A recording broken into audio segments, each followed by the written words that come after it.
Hello, people. It is your girl Liz back for another live stream. I'm sorry for being late today. So I had, obviously I have my clearly had my Euphoria review plan. You can check out my little, tears. I'm supposed to be Zendaya, like tear from the show.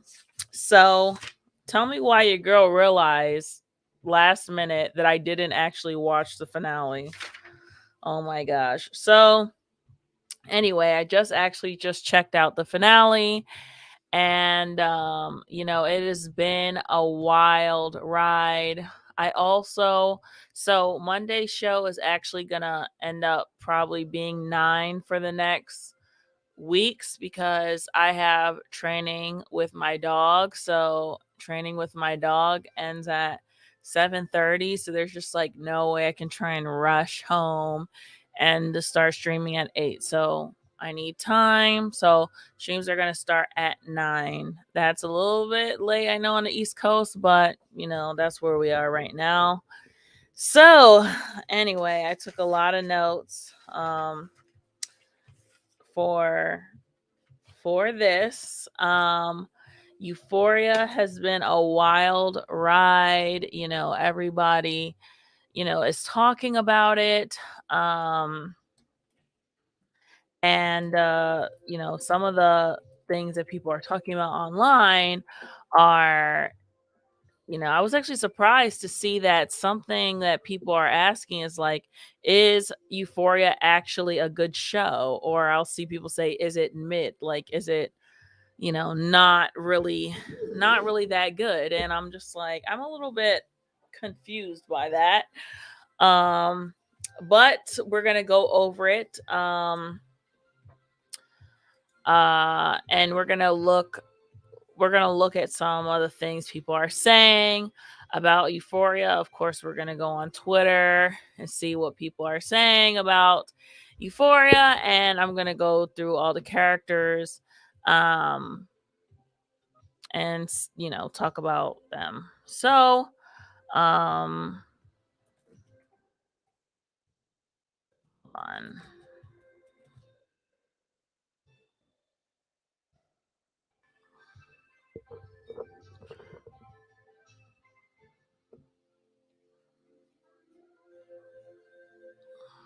just give me 1 second.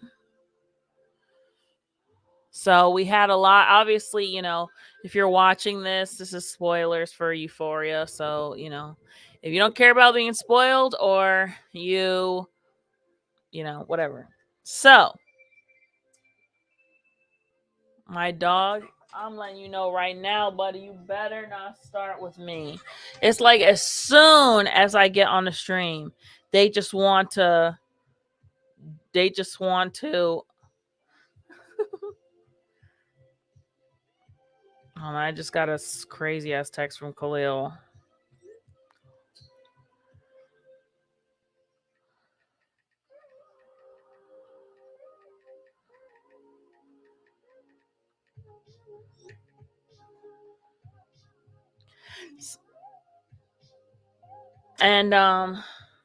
And so, all right, anyway.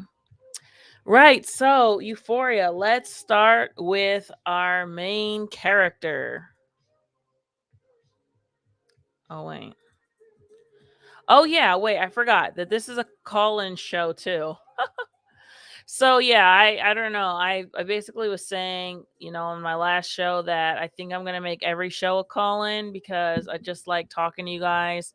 I like hearing your opinions. So if you want to call in, you're more than welcome to. But obviously, please stay on topic. Don't call in talking about whatever else. We're here to talk about TV shows and movies. So if you're interested in any of the stuff that I'm planning to talk about this evening, then you're more than welcome to call, and we can dish, and you can get everything off your chest that you want to say about Nate or Maddie and Cassie's fight, whatever. You can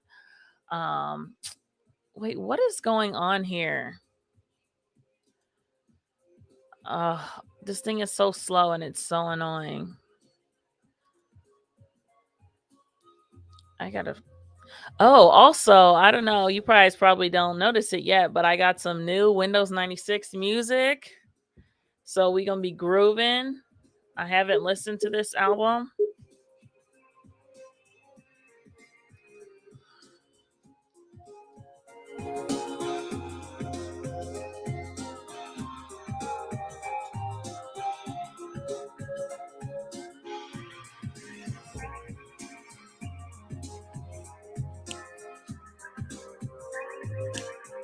It's real 90s, right?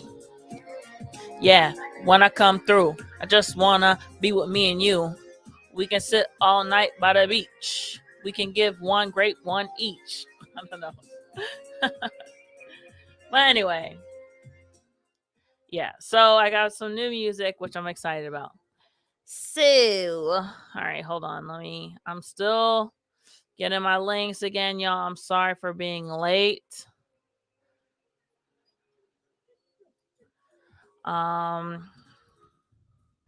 Please, y'all don't understand how serious I am that you guys will go bedtime if you don't stop. You don't understand how serious this is. Okay. So,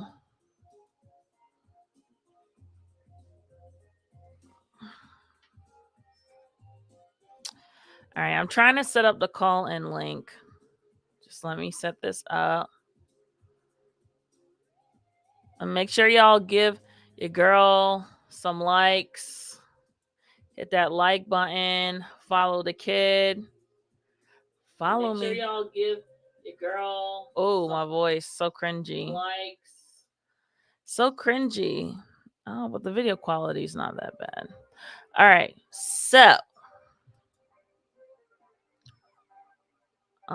invite.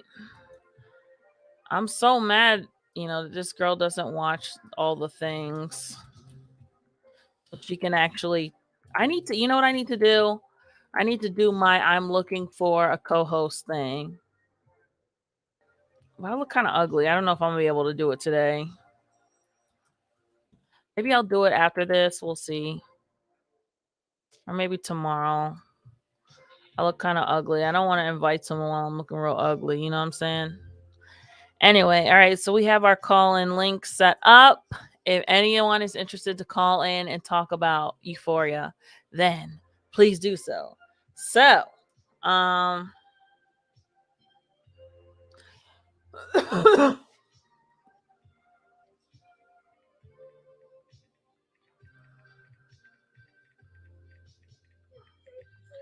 right. So anyway, let's start with our.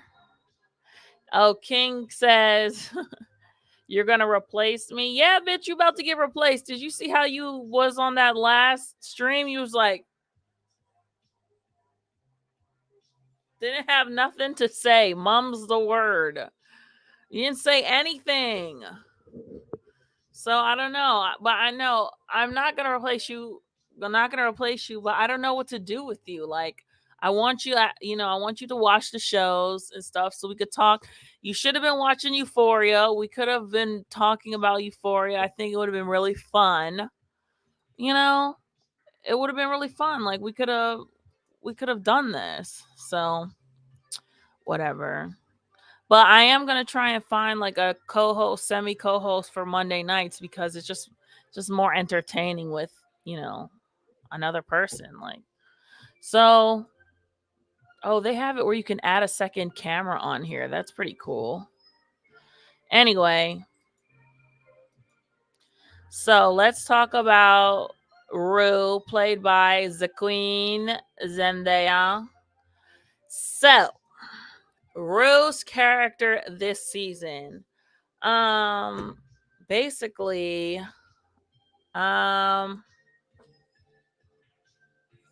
so no, come on. No, come.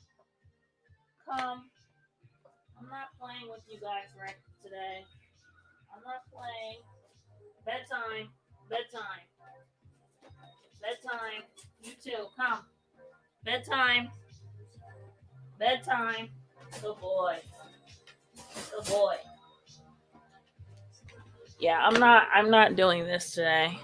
They always do this. As soon as they see I am doing something, then they're just like, no, please, no, give me, no, me, tension on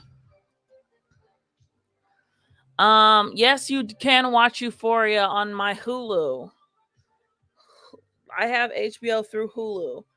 But yeah, okay, so yeah, I heard that the Love is Blind season finale is on Friday. I haven't watched it, which means I have to binge it this week.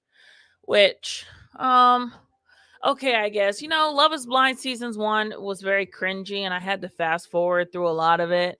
So I'm not like particularly excited about going and watching it. I really would wish you would watch Married at First Sight because it's really good this season. Like, oh my lord. So, yeah, we can do Love is Blind, but you'd have to come on Monday instead of Wednesday, if that's possible. Anyway, so, let's talk about Rue. So, Rue has had an interesting trajectory during this season. A lot of people were thoroughly impressed with Zendaya's acting, especially during, I believe, episode 6, which, kind of came out of nowhere for a lot of us. It was, I mean, I guess not completely out of nowhere. Wait, let me see. I know that it's here. Where are you, Ruisha?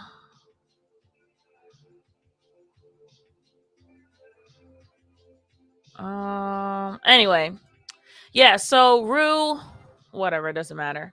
So Rue's trajectory has been, she's come a long way from the beginning. And when I, make my review, I watched a lot of reviews and analyses and commentary on this. So I do have, I listen to what other people think and how other people interpreted stuff, and I kind of make my own decisions. Of course, watching the show as well. Of course, listening to directors' commentary and stuff like that. And so, Rue has had an interesting arc this season. She, starts off the season a crackhead back to the beginning. Um, she she she in the beginning of the series we're just seeing the darkness of like her not caring about herself. And it's really hard to watch, especially as someone who has dealt with mental health issues for a long time. That self-hatred is, it's something. It's hard to explain to someone unless they experience it. Like, I have a cousin of mine who hasn't really ever had to deal with mental health issues. She doesn't really understand them. She's very scientific, analytical type of person. So a lot of it doesn't make sense to her. And I just feel like the show really did a good job. Sam Levinson did a good job of showing that self-hatred, the self-harm, the unmitigated gall of the darkness, and how it just takes over you, and how you don't think about other people, you just think about yourself. It's like you're trying to hurt yourself, but it's also self-preservation of the mind. I understand Rue's need to numb herself and not want to be sober and be able to think about things. And I also understand Rue's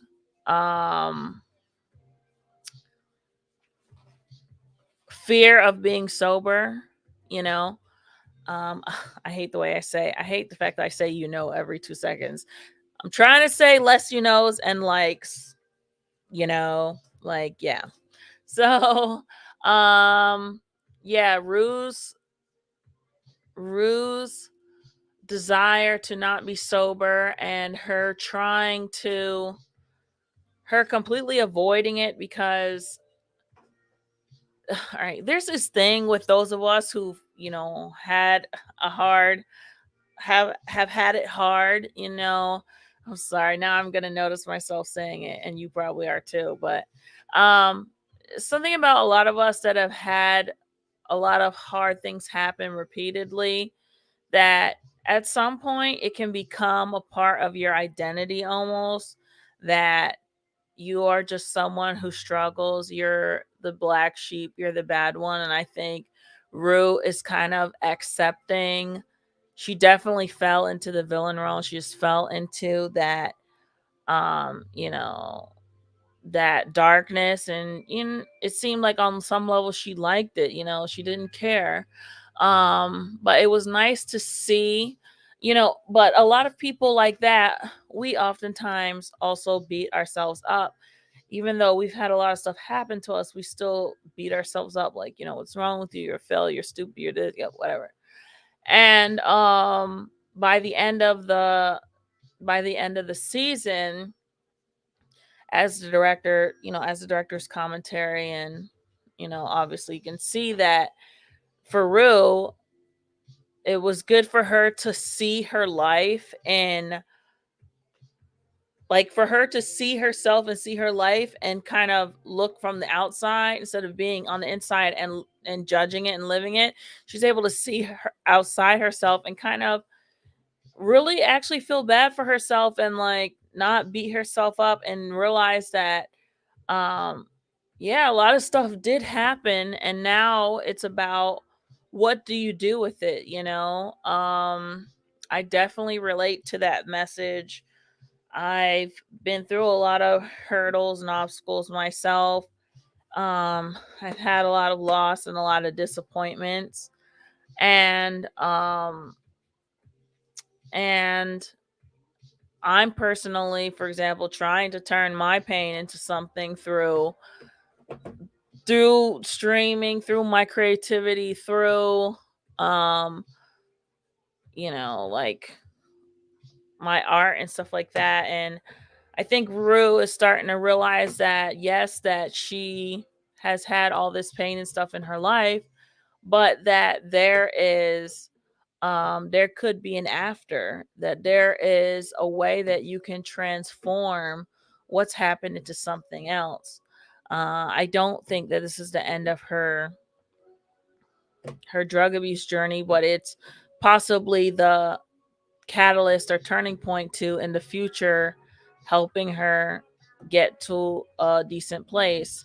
The creator and director Sam Levinson mentioned that not only is it was created off of his life, but also is based off of a Israeli TV show of the same name, who's I'm pretty sure that creator also had based it off of his own life experience. Actually, it's kind of weird, but it's like both of those things. So Rue, I'm sorry. Okay, so I was watching the after director's commentary, and Zendaya was talking about the character Rue and the trajectory of her, and she was saying that for her as an actor, it's comforting to know that, like, someone like Sam, the director, who had gone through this and had his struggles and ended up becoming, becoming who he was, and was able to make something like this. And so that, for her, it's like, okay, well, then Rue is going to be fine, because if she ends up like Sam, then things will have worked out at that point. I will add this in, though, because I'm a hater, low key, that Samuel Levinson is the son of Academy Award winning director Barry Levinson. So I ain't saying it's nepotism, but his father I mean, he's been through a hard stuff in his life, right? Obviously, he's 37, and and I'm sure possibly being the son of a millionaire, famous director, could have, like the poor little rich boy, poor little rich girl trope. But yeah, so basically Zendaya just was like, all right, well, if Sam can end up like this, then Rue can end up in a good way.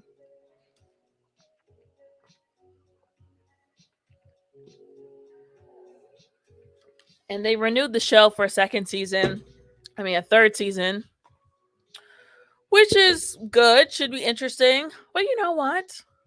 The way it ended, I feel like if they just ended it here, it would be fine. Like the story would have been wrapped up and like everything tied up with a bow. You know, Rue has an ominous future. We know things are gonna be okay. Nate, whatever. Like I don't know. I felt like that in a weird way. I hope that I don't know. I just hope that the cast is only going to be getting older. Maddie's going to be what 32, 33, playing a 16-year-old. The actress Alexa Demie, and I don't know. It's I just hope it doesn't get played out. Like if they wait another 2 years, like they did before, it was just like it's gonna not be good. And I think also, what's so funny? I actually think that's one of the reasons why the Ash character got killed off is because, like, if they wait a year or 2 years between seasons, by the time they come back, he's gonna look old as hell. So, anyway, so moving on. So that was our analysis of Rue and where Rue's going. Okay, so I guess for the third season, what could we see happening to Rue? I think that Rue is going to, I don't know, like, so I don't know, is Hunter, I mean not Hunter. Hunter Schafer is the actress who plays Jules. And so I don't know. Hunter Schafer, I mean, I'm just called her Hunter again. Jules is like in their friend group, so it'd be kind of weird, especially with Rue breaking up with her. Actually, I'm glad that Rue did kind of like end that chapter and was like, yeah, Jules was my first love. At least I like to remember it that way. Jules, I mean, Rue is clearly just kind of like, all right, let's just let sleeping dogs lie, and we will just, part ways amicably, and we can both keep on moving with our lives. And I thought that was really good. I wonder if they have any there's a lot of um stills here. So yeah, I'm glad that she walked away from that, with dignity rather than allowing their relationship to further crumble and just go out in such a toxic way. Like I'm glad that they were able to just like they were able to just well, not amicably because it seemed like Jules was trying to get her back, but I think Jules might have been like, I don't know if trauma bonding was the right word or toxic, I guess. Again, the toxic cycle, like Jules would have been like, all right, let's get together. We know we're going to break up again, but let's just get together. Like, like kind of like Maddie and Nate or whatever. Well, I'm glad that Rue was able to say, like, yeah, I love you too, but, I can't anymore. This is just like, the play really kind of changed her mind on herself, which was really good. And I think Zendaya also as an actress has really come a long way. I feel like she's actively working on her acting because like I think a lot of these actors these days they get their roles, they start acting, and then it's like, I don't know, it's like they just stop or something. They just stop practicing, they just stop going to acting lessons, they stop brushing it up, and it's just like the acting is so forced and weird. And I remember seeing someone saying that once, that Zendaya was a chin actor. Like, she's like, you don't you don't love me. And it can be a kind of way to hide not being skilled. But I saw someone say that about her Malcolm and Marie role, which I thought was very, it wasn't really her fault, it was more so the script. But I feel like she's improved since then. So I feel like she's actually working on her stuff. And also an interesting fact about this was that Zendaya, the character Rue, didn't have a race or gender or anything like that. It was just like Rue. And Zendaya showed up for it. Actually, I don't know. Did he have Zendaya in mind? I might have read that too. But she just showed up for it because she said that she's making her mission, like, through her star power to just go for roles, like for white roles and stuff like that, because not that she's passing, but that she can, just her star power will be able to get her into most roles. So I thought that was interesting that she's I guess she, in her mind, she's trying to make more space for other black actresses and stuff. And so she's gonna go for the roles that, like, her as a star can get, which actually I think is a really good sneaky method of breaking a glass ceiling without them knowing that you're trying to break the ceiling.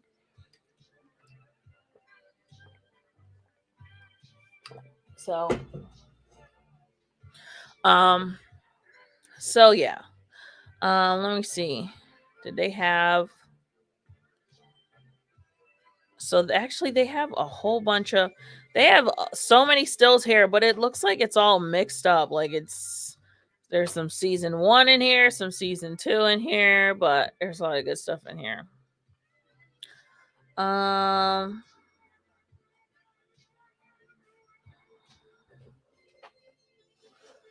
Okay, so I don't know, I guess we'll talk about Cassie next. All right. this is a scene everyone likes to repost. When Cassie's like, they weren't even boyfriend and girlfriend. God, that's what I keep trying to tell you.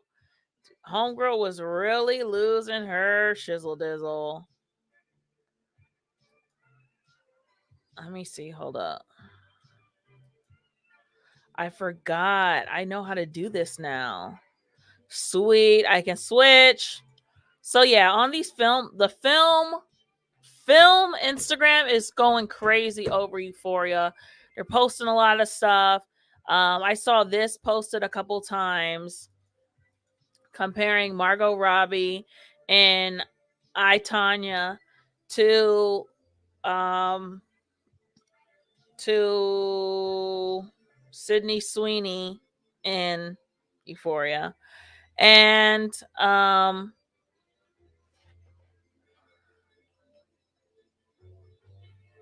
like, looking at this, does someone put, but the emotion of Margot though significantly better. I don't know. People, I don't know. I don't, all I can say is I don't feel about Margot Robbie's acting the way the rest of y'all feel. Like, I don't see what y'all see. Like, to me, she's really mid, like, in terms of acting level. Like, all right, but whatever. Sydney is fine, but Margot is in another league. I actually think that Sydney plays her part really well. And I say that because she actually annoys the crap out of me. Every time I see her on screen, I get immediately, like, annoyed and pissed off, which I'm just like, that is 100% a sign of good acting. So, Sydney Sweeney's character of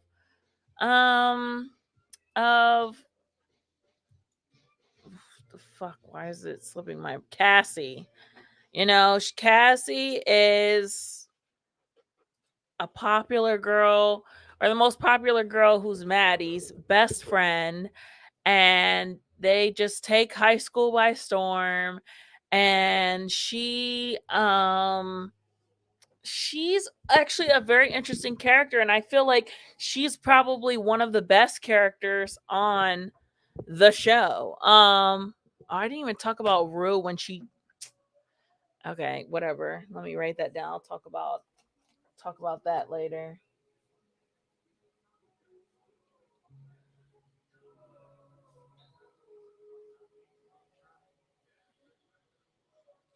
So, Sydney Sweeney, I think she this season she had one of the most interesting characters. Like, she was all over the freaking place. Like, she, her and her sister, they've had a loss. They've lost their father in a way as well. Um, Unfortunately, I mean, their father is still alive, but her and fuck, what is her sister's name? Her and sister basically, their father's a drug addict, whatever. And I think we are witnessing how, which is another thing that I relate to, we're witnessing how two people growing up in the same house, I mean, growing up in the same room, two sisters live in the same room, just similar to me and my sibling growing up, up until I was 15, 16, and he was 20 something. We shared a room. Um, yeah, wait, let me think. 15, if I was 15 and he was 19 or 20, yeah, we shared a room up until then. And to see how they have the same parents, they live in the same room, they live in the same house, but they come out complete polar opposites.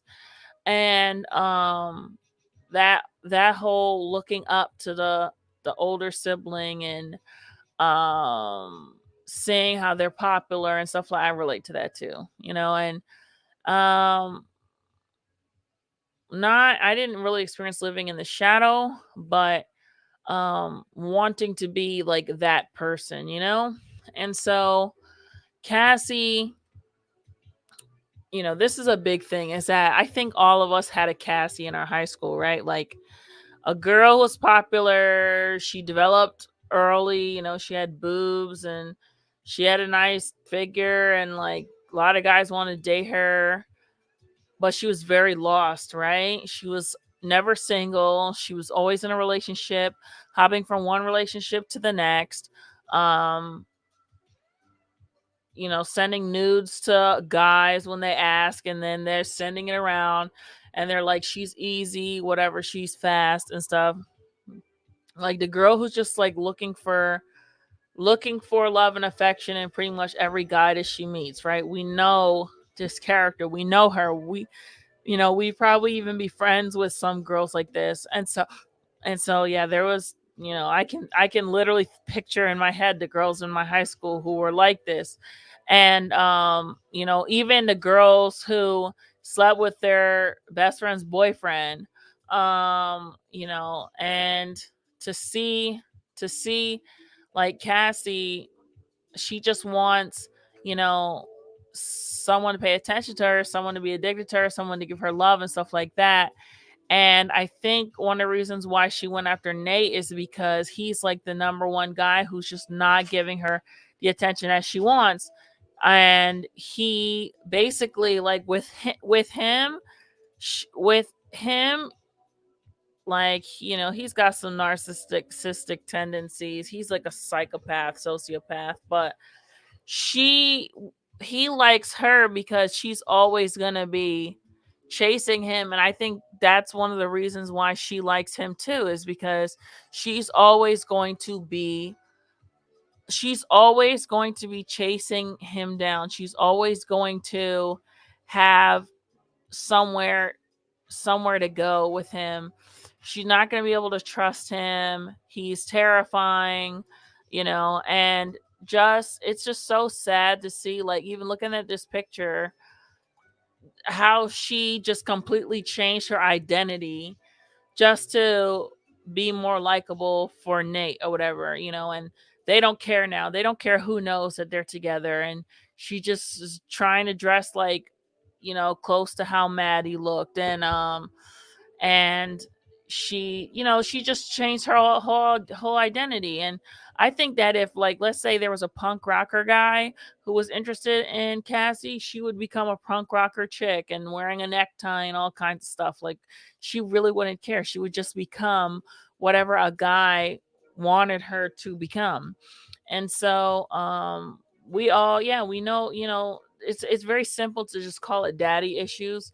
And we know that girl with the daddy issues and stuff like that. But I just felt like they really gave her character a lot of depth. And um I saw people complaining about the nudity or something like that. I don't think her nudity was so horrible. uh I mean, when was it, the first episode that they had her nude? And I did read something about her asking the director to take out unnecessary um nudity scenes. But like, her, when she was naked in the first episode, yeah, I don't think that was necessary. Like, they could have,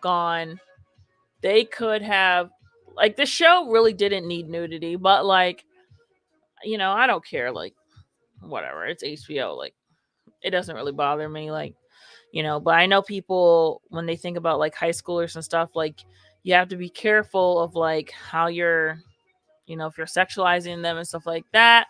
But it is accurate. It is accurate in a lot of ways. Like, for me, my high school experience wasn't like this, drugs, whatever. But there were definitely groups of kids where it was, and there were groups, I knew people who slept with the best friend's boyfriend. And then you're like, what, they're dating now? Like, that's so crazy. I know, friends we tried drugs and stuff like that. Well, for me, it was like weed or whatever.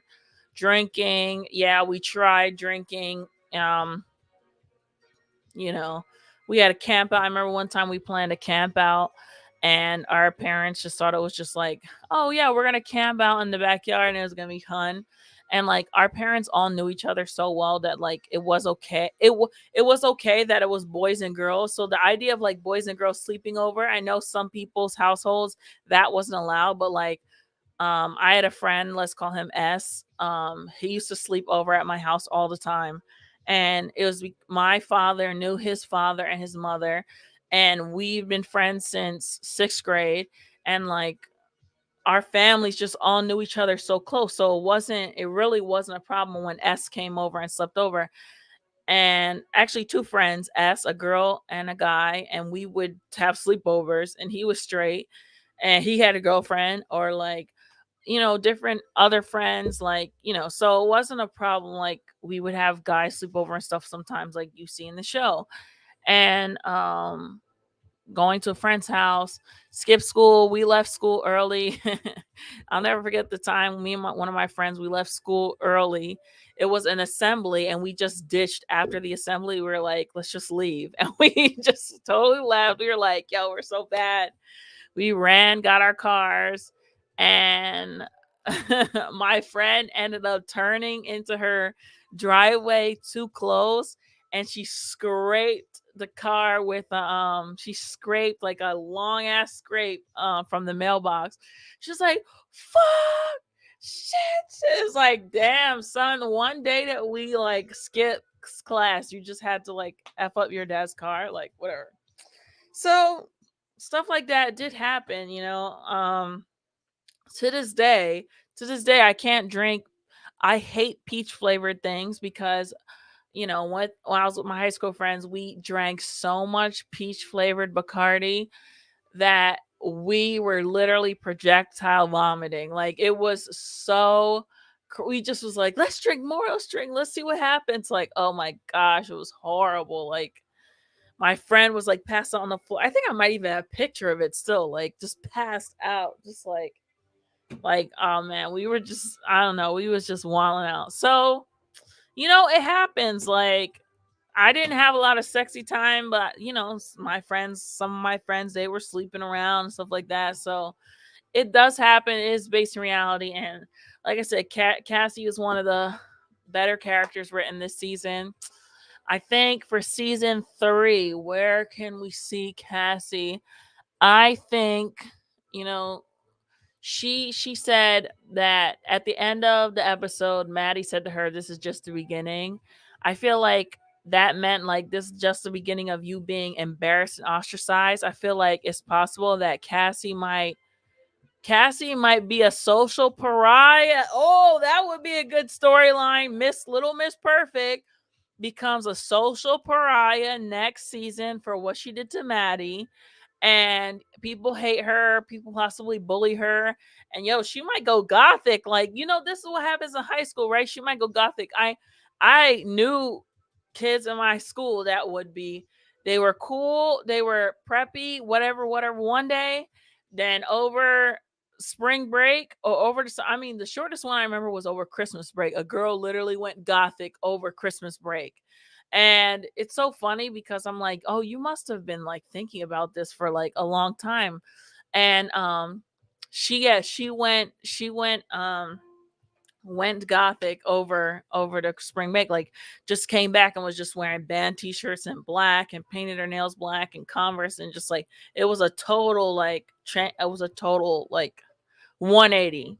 So I think Cassie, I don't think it's the end of the school year, right? But I think she's gonna fall from grace hard as hell. And the next couple months or year of her life is going to be very hard. And I think, she might become punk rock, or she might become gothic or something like that, as she's kind of like on the outskirts. And maybe it might be a reversal with her sister. Like, her sister might become more popular because, everyone loved her play. So her sister might become more popular, and then she's going to be the one that falls from grace. And then she's going to basically probably learn who she is a little bit more through that. Dang, listen, Euphoria, put me on the staff, put me in the writer's room. I got some ideas. That actually could work. I feel like that could really work. Oh yeah, that just reminds me of another story of a guy in my school. And I had a crush on this guy at one point too. Let's just call him V. So V was, he was kind of like this black, like punk rock skater boy type vibe, right? This is what I love. I love the skater boys. Like, I love the punk rockers. Like, the guitar players. Like, this is what I come to me. This is what I like. This is my type. Okay, it's been like this for a long time. So he was like the punk rock skater boy type. And he was, kind of rebellious, kind of like he was mad funny. And, he was skater, punk rock. And then the next day he would come like dressed mad hood, like baggy t-shirt to his knees, big wide leg jeans, the 2000s style, like big wide leg jeans, Converses, like backwards fitted, like the fitted, like that was like hanging off your head like this. Like, he would come dressed like that. And then the next day he'd be preppy. Like, he'd have like a sweater tied around his neck, and then like a polo shirt. And like, then the next day he'd be punk rock. And I remember people were like, what's going on with oh my God. I almost said his name. I'm sorry. People were like, what's going on with V? Why what's going on with him? Like, people were like, yo, he doesn't know who he is. Like, he just keeps coming to school every day, like with a different identity. And then, then he dressed one day like he was real gothic or whatever.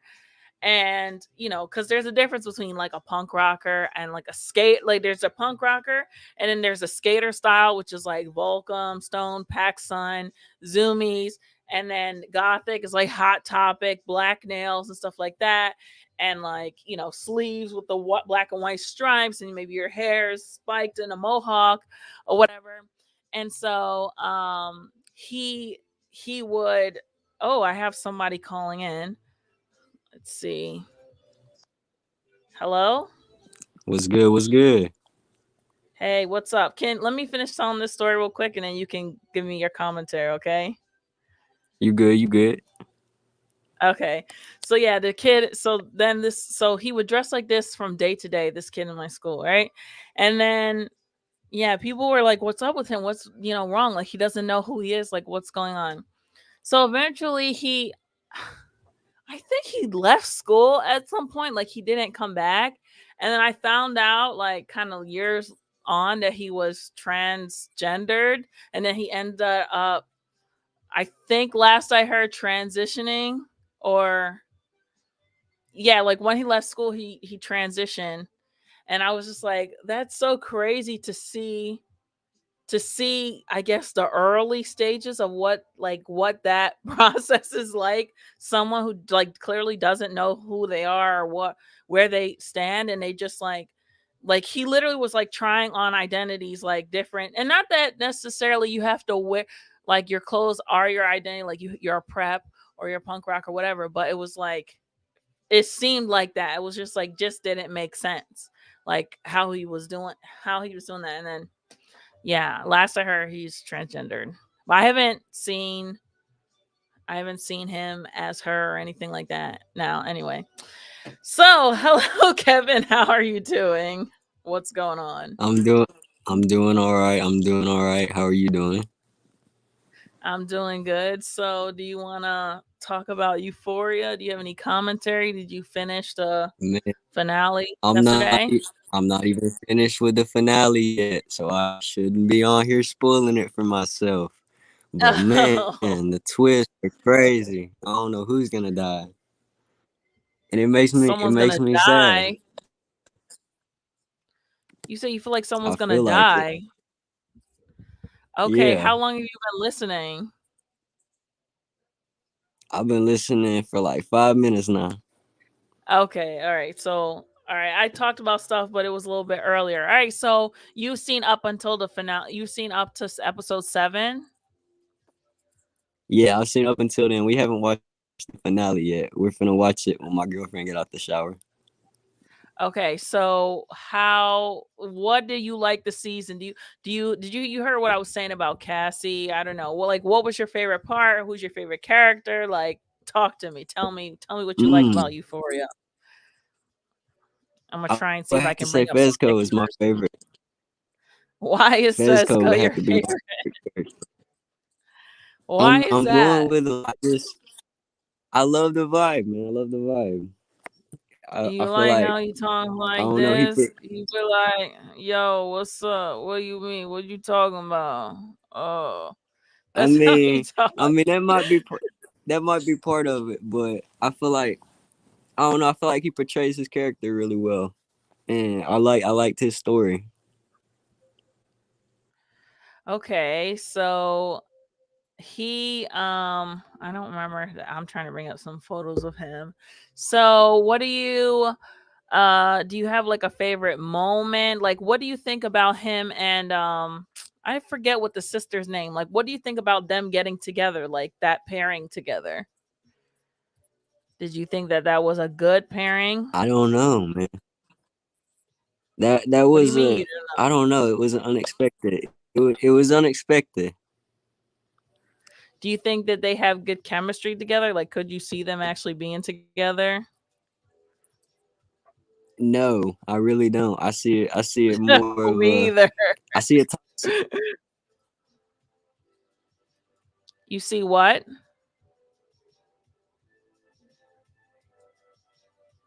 Oh. Okay, you got disconnected, but you can come back in and I'll let you back on just so we can show what character we're talking about. You can call in. You can call in again, and I'll let you back in. So yeah, we're talking about FEZCO. The actor is Angus Cloud, and so actually, this guy, I believe they said he was scouted in the street. That he's not like an actor. He's like a non-actor, and so was Hunter Schafer, aka Jules. But Jules Hunter Schafer took like couple acting classes before starting the show, but she was not an actor. She was a model before. And Angus Cloud was scouted, and he ended up he watched. I think they said they wanted him to audition. And he watched like how to act, like a video on YouTube or something, and ended up ended up working out, which I'm just like, when these things happen, where am I? Where am I when these things are happening? Like, where am I? Where's my scout? Where is my damn scout? Actually, it's my fault. I've been meaning to apply for some auditions and stuff online, but I haven't. But I will at some point. I need to get a reel up. Like, I need to get a reel of my acting first, and I need headshots. So, anyway, so hopefully that person comes back. But yeah, so I guess I could talk about FEZCO now because I have his picture up. So yeah, basically for Cassie, I think that's where Cassie should go next season. I think she should go gothic or punk rocker. I think she should definitely be out of the club. Like, she should be kicked out of the club. And now she's gotta, find her own self, find her own identity when she's no longer the ever loved blonde, big boobed girl. I also saw people online saying that the director is obsessed with her. They were like, he's clearly obsessed with Sydney. Like, it's so weird. Like, which is just like, she was on last season. He was director, and she didn't have like a super crazy role or anything like that. But as a director, writer myself, like, there is a little bit of an obsession with the characters that you write, and especially the best ones. Y'all couldn't say that he's obsessed with Zendaya, like, she's a star. But like, my characters that I write, I've obsessed with them. And like, I even think about this, like when directors choose their leads, right? There is a level of chemistry and attraction, and there has to be, because you're going to be working with this person's going to be playing your role, so I don't think it's weird. I don't think it's wrong if, when, not say this director, but say a director writes a movie, whatever, and this is for a man or female, right? There's a man in the picture, and women do this too. Women write things, and they cast men, and they make them, they're the hottest guy ever, like manic pixie dream boy, whatever. You know what I mean? So this is just something, this is the way that it goes. This is, and sometimes it can be bad, obviously. Like, if we look at, for example, Michael Bay, who is the director and creator of Transformers, right? How he portrays Megan Fox in there. That she's just like, she's just like a prop. Like, she has no real personality, no depth, nothing like that. I think that that's not cool, right? And it's like very male gazy. It's very like, she's just there to support the main guy. Whereas, for example, Cassie's character in this, Cassie is a very deep character, and she has a lot of range and depth to her. Like, and so, like, her nudity, while not 100% essential, is a little bit essential, because she's kind of promiscuous in a very desperate kind of way. And it's nothing about shaming people for shaming women or whatever for liking sex. You can like sex all you want. You can sleep with as many people as you want. I feel like when you're doing it out of desperation, when you're thirsty, when you're like I said, desperate, when you just need, like, you just need somebody, like, you just need somebody, or else you're gonna, those people that cannot be single and just, like, sending nudes as soon as the guy asks for it. These things that's not good behaviors to have. And I think that nudity was kind of like that, because it's just like, damn, this girl sending nudes to everybody, like, what's wrong with her? There were girls that did that. There were girls that freaking did that. There, what's her name? I mean, I know she's a porn star or whatever, but what's her name? What's that porn star's name? The one who always is on Instagram saying crazy stuff. She's like a biracial girl. Oh, such a shame. Disgusting. What's her name? And she F's all the rappers. Oh, what's her name? What's that porn star's name? Can y'all help me? She's a light-skinned biracial, and she's always saying nasty, disgusting stuff on Instagram, and she brags about how she slept with like 500 guys. Ugh. Oh my god. Okay, anyway. She said by the time she got to high school, she had slept with 30 guys. Do you know how old you are when you go to high school? I was 11 to 12, 12 to 13, 13 to 14. I went to high school at 14 years old. By the time this girl was 14, she had slept with 30 guys. 30. She admitted this. This is like her truth. I hate that term. I hate that term. Your truth, her truth, his truth. She had slept with 30 guys by the time she was 14. By the time she was graduated high school, she said it was like over 100. And then she had slept with everyone on like the football team, everybody on the football team, everybody on the baseball team. What her name is like? It's right there. It's right on the tip of the tongue. What's her name? But anyway, she did a podcast with Adam something. I'm just like forgetting everybody's names tonight. She did a podcast with Adam, what's his name? The No Jumper podcast. And yeah, she said all this. So it's like these type of girls, like she's like a cat. Well, Cassie is not as bad as that. Sleeping with 30 guys by the time you're 14, like, geez, on bread. But there are girls that have a desire to sleep with the entire football team.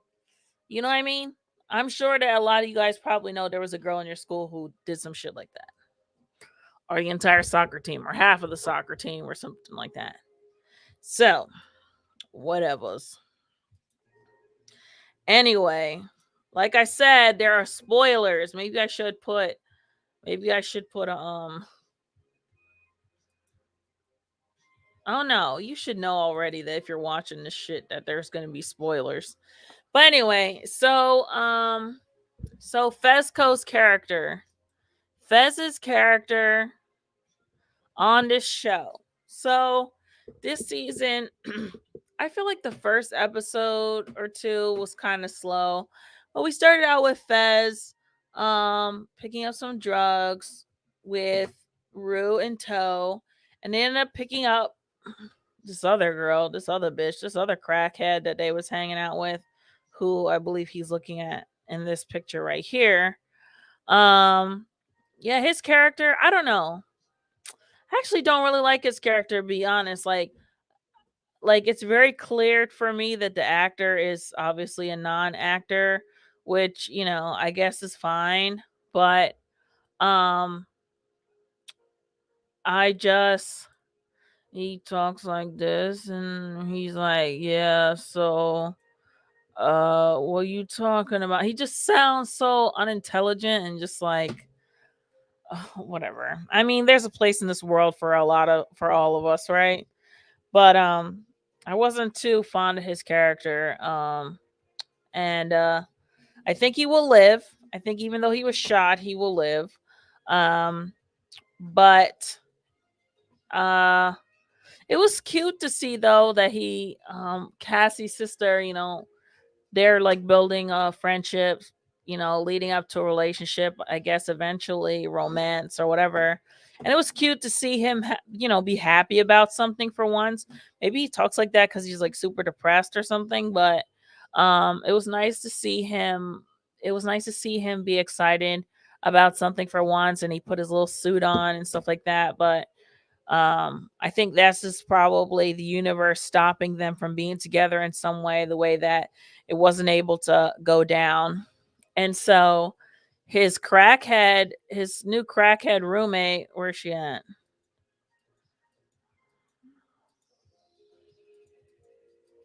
These are such great imagery. Whoever's taking these, Cassie. Like, and going back to Cassie though, like this, they give her this kind of angelic glow all the time, like she's such an angel. Like, I don't know.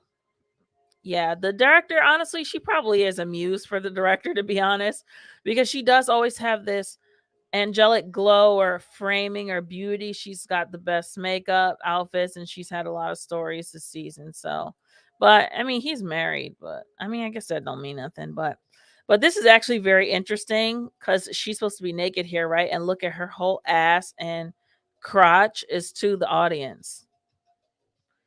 So that's just like, nothing in film and movies is done on accident. And, I think that that's also because very well, right? They have this bed scene, right? You think about it, if there's an audience, it's going to be hard for them to see what's going on. It would have been better if the bed was on the side and you could see the characters, how the characters were acting from the side. But no, this was a choice to have him here and have her whole ass and coochie to the audience. That's kind of like, speaks to how she is. Like she's been showing her ass pretty much this entire season, and she just doesn't care, at this point. And like how she is with Nate now too, that she just doesn't care. She just has him, she's with him publicly at this point. They show up to the dance together, and they're just like, fuck it, whatever. I'm trying to see where's the cracky. Oh gosh, this is cracky right here. I was reading, so this girl, I believe that they said that they found her on Instagram. They found her on Instagram. She had an interesting page and they asked her to come audition and she ended up getting it. So I swear to God, I thought that they had put lip they had put lip like fake lips on her, or like they added to make her lips look really crazy. But no, her lips were really like this. Her lips were really like this in real life. And I was reading her talking about it, and she said that she was shocked that people were making fun of her lips online, like that they look so saying that they look so crazy. Like, I know I can't be the only person who thought that her lips were fake. Like, this has got to be a joke. No, her lips are real. And actually, the director and the DP ain't shit, because they would take her from these angles that made her lips look so stupid and big, and like there is under no certain terms were they not making fun of her. Like, we're not they were 100% trying to make her lips look big and ridiculous and stupid, but it added to her character. Like, her character does seem like she's a crackhead, right? So she does seem like a crackhead who would like go get mad, probably cement, they get those back alley fillers. Like, that's what it looked like. It looked like she got some back alley fillers, and I think that that's exactly what they were going for, but she didn't. I don't think she knows that that's what they were going for, like the back alley crackhead look. And actually, this this actress is a corn star in real life, and I went and looked. I was like, "There's no way," and I went and looked up, and she's a corn star. Like, she's And I mean, she does the stuff like the all the things and all the holes. Yeah, she does all of that. And so and so yeah, I swear I thought her lips were fake. I couldn't believe that. I couldn't Why does this shit keep refreshing? Please explain. Please explain why this keeps refreshing. Why? Just open as a gallery. Oh my god, for the love of all things. Let me try and see if I can find a picture of this hoe's lips from the side. Because it looks so crazy.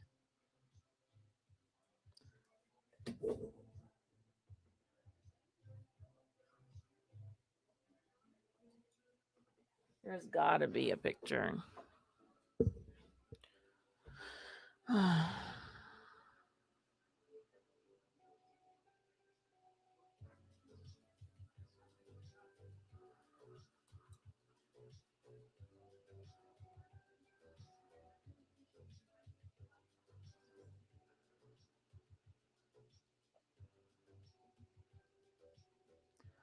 All right, just give me one more second. I'm gonna look at one more page.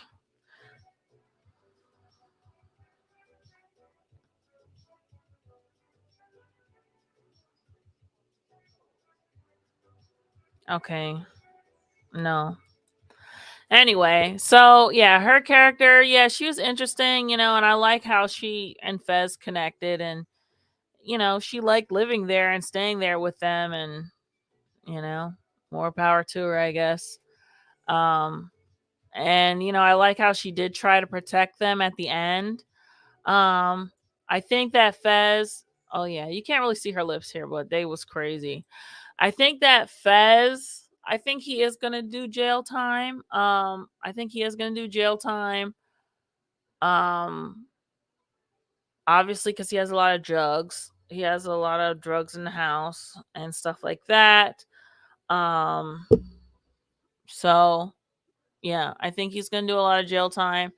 And but I hope that he gives up his brother, because his brother's obviously dead now, and he you can just blame the crime on him, which he did it, and hopefully that will get him off sometime.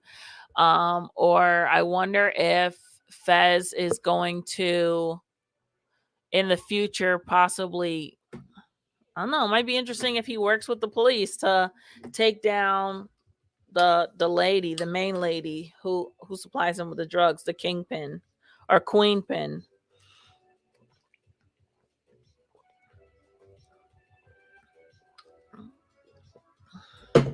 I don't really understand. Oh gosh, they're gonna. Okay, here he is. Good. I don't really understand why Ash. I mean, clearly he's just like a little killer, like, but I didn't really understand why he killed old boy over here. I think it was such a rash decision. He shouldn't have done that.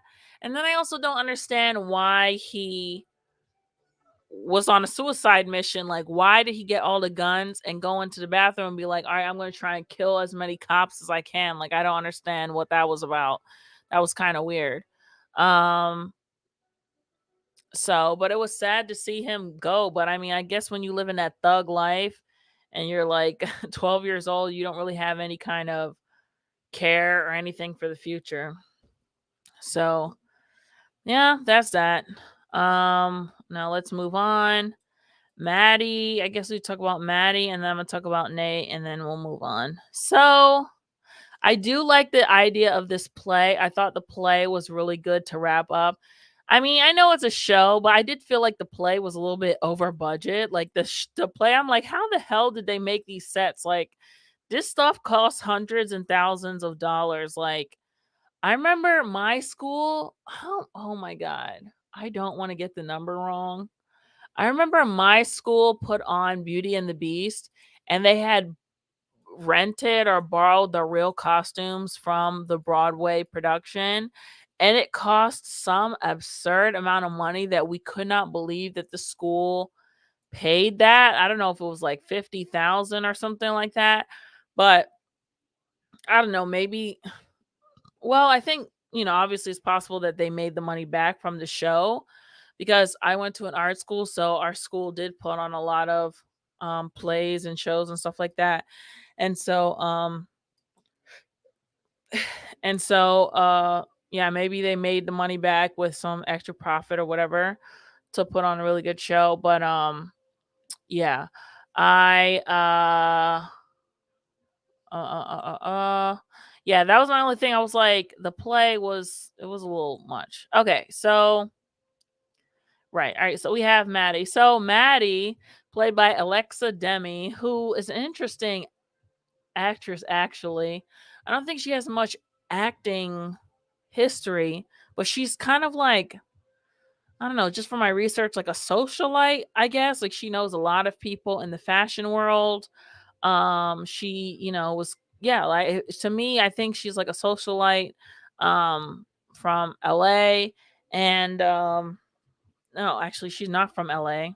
But this was actually interesting as well, is that her uncle, I mean her father, is the adopted son of one of the Beach Boys. So this is not necessarily, oh yeah, she is from LA.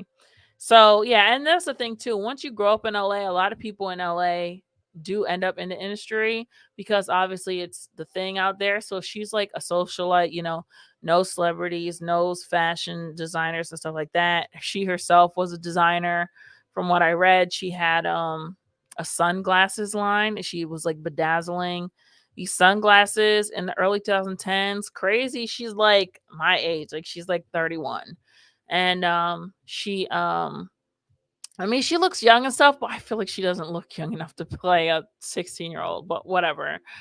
Um and so she used to design sunglasses, and apparently G-Dragon from Big Bang, which was a huge Korean pop group from back when I was like obsessed with K-pop in the 2000s. Um and into 2010s and stuff like that. He had worn one of her sunglasses, and it just like took off from there. So she was like constantly traveling to Asia and stuff like that. And different celebrities were wearing her glasses, like J Lo, Nicki Minaj, and stuff like that. So yeah, she has some experience, some like, time in the industry. I'm looking at her filmography here. Yeah, actually, yeah. So she was in mid 90s. She was in Waves, mainstream. She only started acting in 2015, and she did a couple things. And then television, she did 4 things. And then um music videos,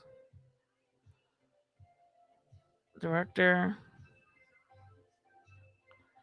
So yeah. So she's an actress and a singer. Okay. But yeah, so, and yeah, I'm pretty sure she's a socialite. Anyway, so we haven't really seen much of her character. She's just been kind of, I feel, playing. We've been kind of waiting to see the whole Cassie and Maddie thing go down. And so it's weird. Actually, that scene with her and the rich wife. Let me see if we can find this. Look, these stills are great, man. Like, you can't say nothing about, one thing you can't say is nothing about Euphoria's cinematography, color. You cannot say anything. So yeah, right. Minka Kelly. This was actually interesting. I thought, I think that on some level, Maddie sees herself in this woman. I think that I don't know, it was kind of weird. It was like a weird kind of flirtatious vibe. I thought they was gonna hook up for a second. And it was like, she was like, I have a gift for you. And she's like, oh really? And she just like Maddie seems like she just like looks up to her. I don't know, obsessed. Not obsessed, but like, I don't know. I think probably she just wants her life really more than anything. Um, but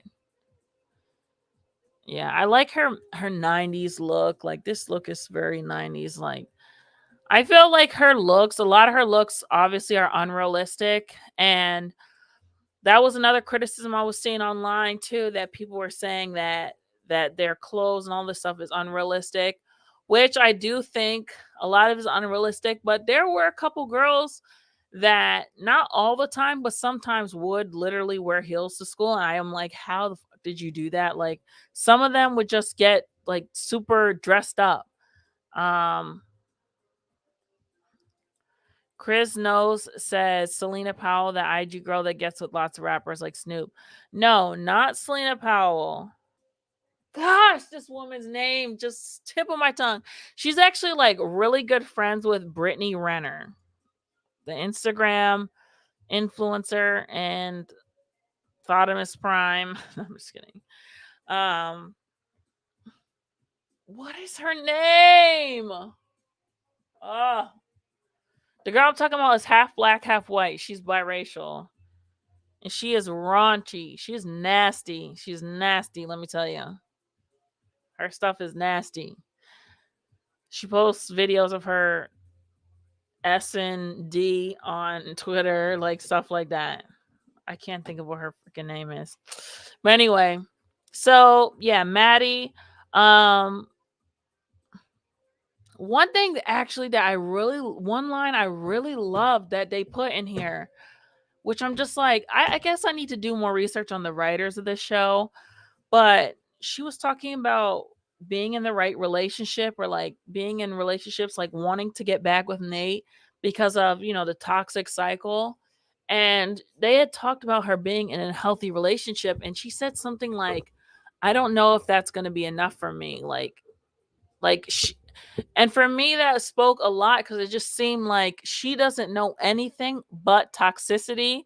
That toxicity and dysfunction is normality to her.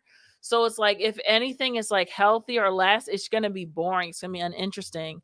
And I think that it's gonna take a lot of growing up. It's gonna take a lot of her being drugged through the mud, probably by these garbage ass dudes. I mean, hopefully that she doesn't get into any more abusive relationships where dudes are slapping her around, choking her and stuff like that, like Nate did to her. But I could definitely see her, further going on and being in another abusive relationship. Um, and I think it's gonna take a lot for her to kind of wake up and realize that this is not this ain't it. Crying isn't it. Being sad isn't it. Your boyfriend, your ex coming and laying on top of you with a gun to his head, threatening to off himself while laying on top of you. Like, can you imagine what will be more traumatizing than that, having to deal with that?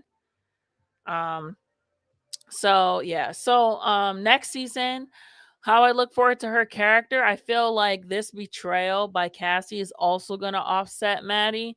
And while, I don't think she's gonna make a transformation like Cassie to being gothic or something like that, I feel like it was kind of a well-deserved ego killer. Like, she really needed her ego kind of knocked down. But she thinks she's queen shit, but she is kind of bad. Like, she's a badass bitch. Like, makeup, hair, everything on point. Um, and so yeah, I love her makeup. And she has a lot of she actually oh Jesus, this crazy ass scene. She has a lot of great looks. Um Makeup looks. I felt like her makeup sometimes, yeah, was very unrealistic, but oh yeah, this is what I was talking about. This scene. Yeah. I mean, this is just crazy. But look at this. Look at this. Look at this bed. This bed is so 90s. Like, I actually think that my mother's house has a frame like this with the mirror and the plastic with the gold trim, and it's kind of like bubbled. And look at this is so, I love this. This is so early 90s, like late 80s, like early 90s shit.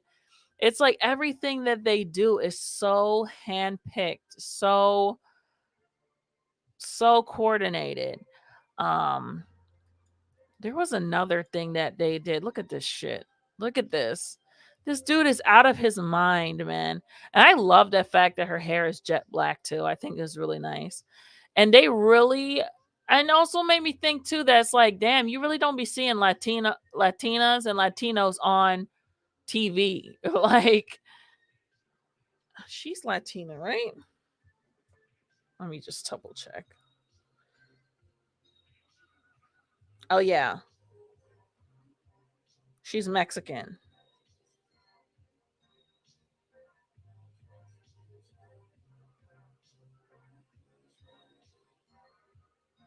Yeah, her father was a is the adopted son of a, yeah, she's Mexican.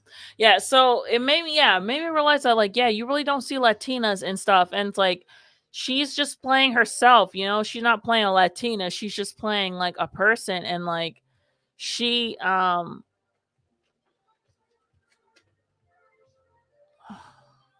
like it's just nice to see I just felt that. I felt like you don't really see Latinas on thing. So let me trying to go back. Oh wait, this was her makeup. Her makeup for this shit was crazy. And her hair. It's, oh, here we go. Yeah, makeup always on point, hair on point, outfit on point, just like bad, dressed down like to the nines, like head to toe every time. So yeah, I love her style. It was very 90s, you know, very her outfit, the let me see.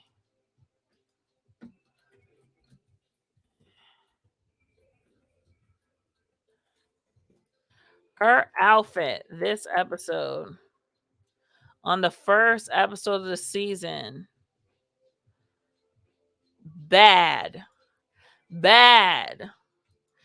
My chick bad. My chick hood. My chick do shit that your chick wish she could. Everything bad, bad, bad, bad. Look at her hair with the stretchy, like I don't know if y'all remember those crown stretchy things. She got that in there. Look at this outfit. Look at this with the knee high strapped tie around heels and the go-go, you know, it looks like a go-go dancer, and the sleeves. Like, how do you not feel like the baddest bitch in the motherfucking room, dude? This outfit is crazy. She's gorgeous. She's just gorgeous, gorgeous, gorgeous, gorgeous all around. I think this is from her Instagram. But yes. Yeah, she's very much involved in the fashion world somehow. I don't know. That's why she always has like all those clothes, because she knows a lot of designers and stuff like that. And she actually, they said she was saying that the fashion lady, the costume designer or whatever for the show is very collaborative, and so she would let her bring in people and bring in pieces and stuff like that. But this scene, I'll never forget when she was banging on the door with both hands, and you could see both of her things in her hair, just bad. Just like I was just like, damn, like I wish that I had like was styling like this. It's like she just looks so cool. She just looks so cool and bad. Bad as fuck. Are these bedazzled heels? Yeah. Her clothes, like her clothes, her style, the whole season was just like bad as fuck. Bad as fuck. Look at this shit. Look at this. Wait, I need to make it bigger. Bad, bad, bad. Bad ass bitch. That whole outfit, everything, the look, everything. So, yeah, so let's see. Yeah. So, okay, I already said what I think will happen to Maddie. All right, so finally, let's take our asses over to the crazy ass man of the hour. You know who I'm talking about. Oh my gosh, why does this go back to page 1? Why do we have to deal with this? Oh, let's just look at his pictures, actually. Actually, okay.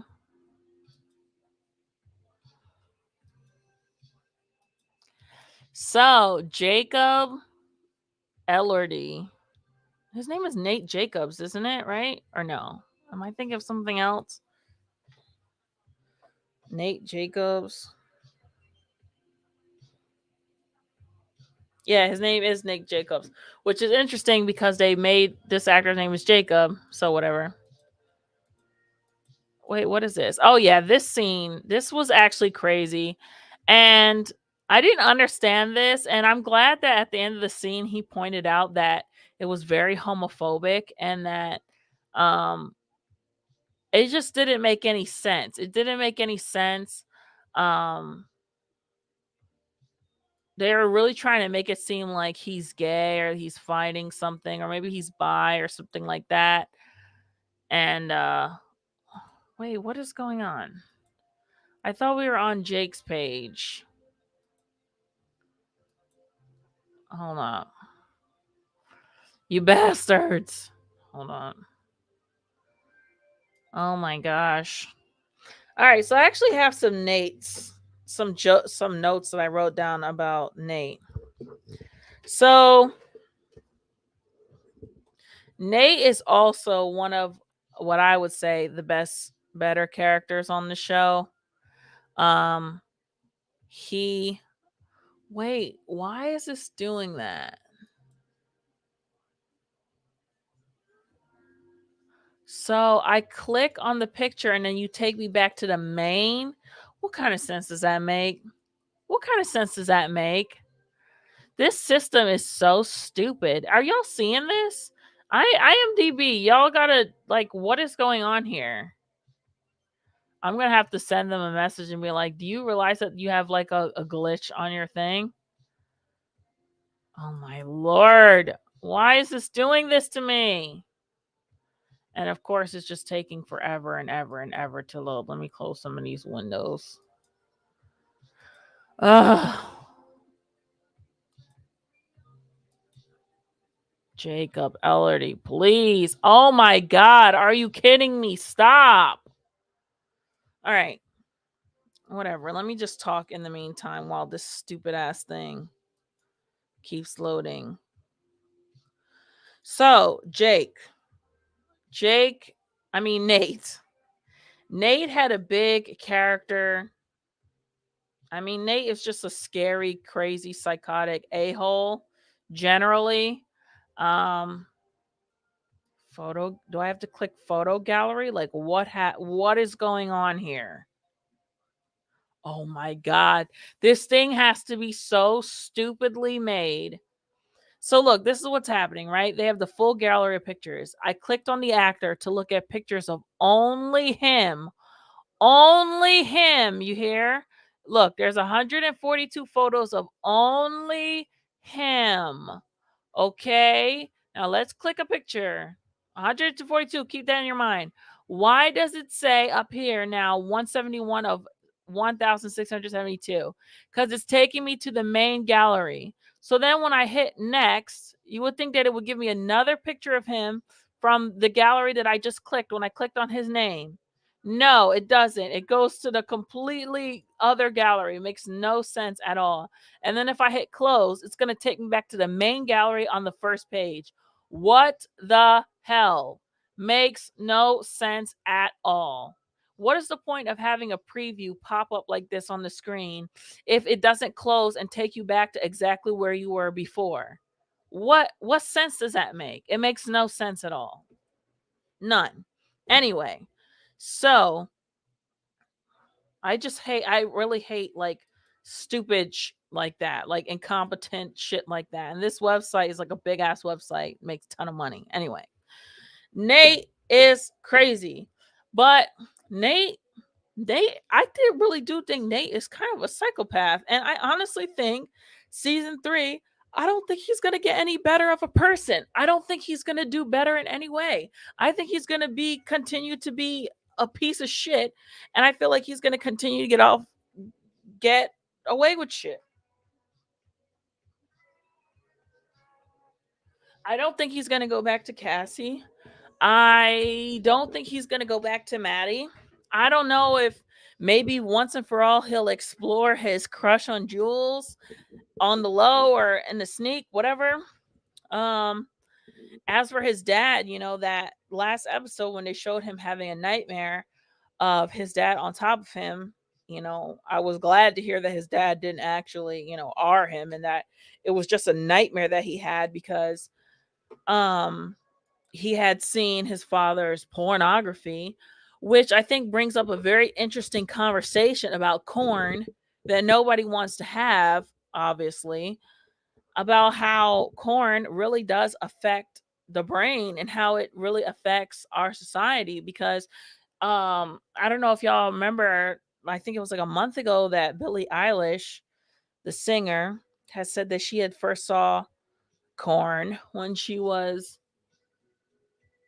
11, which I don't think is, I think a lot of us kind of discovered it around that time. Um or maybe she was younger. Let me see.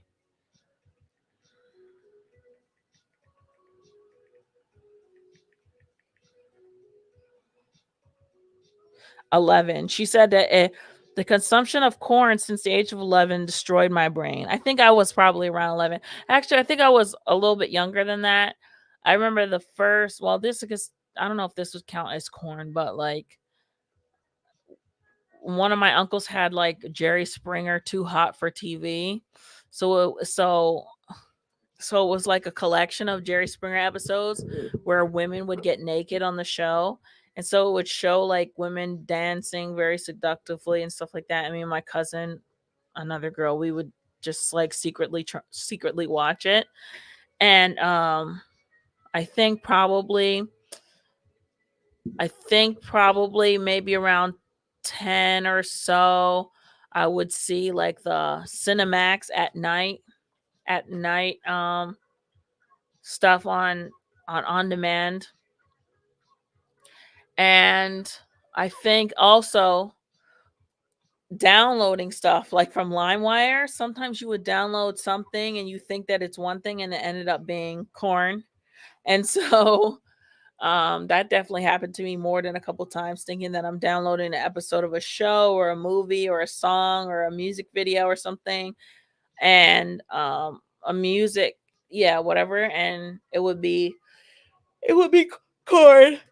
So I think I was probably around then, like 10 or 11 when I saw it. And Billy talked about how it destroyed her brain or whatnot, like just gave her nightmares. She would have sleep paralysis, like the sleep paralysis demon in the corner approaching her. And it makes sense. Like in Euphoria, like Nate is kind of the same thing. When he saw these videos of his dad effing people, he started to have nightmares, and like it just really effed him up mentally, especially when it comes to women and stuff like that. It really traumatized him and stuff.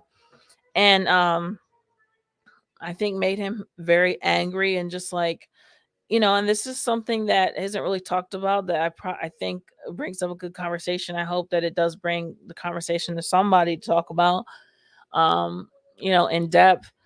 But, the dangers of coming into contact with that stuff too young. So I have a list here of stuff, some comments about Nate and why he's such a scary person, Nate is so scary because I personally believe that he's a nihilist, and he's a nihilist with a lot of social power. A nihilist is basically a person who believes that life is meaningless, there's no meaning, and neither here nor there. I really think that the way he carries himself, he doesn't care about anything. He doesn't care about anyone. He doesn't care about rules. He doesn't care about getting in trouble. He doesn't care about I honestly feel like he although like in last season he did all this crazy shit to keep himself from going to jail.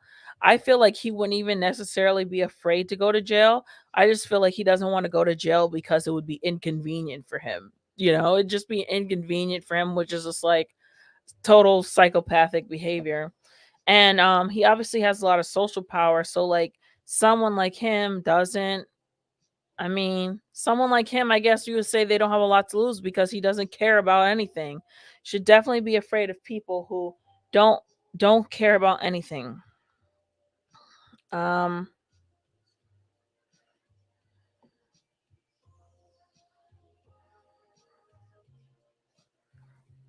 God, this is so horrible. I can't even read my own handwriting. Nate's rage when his father, oh my God.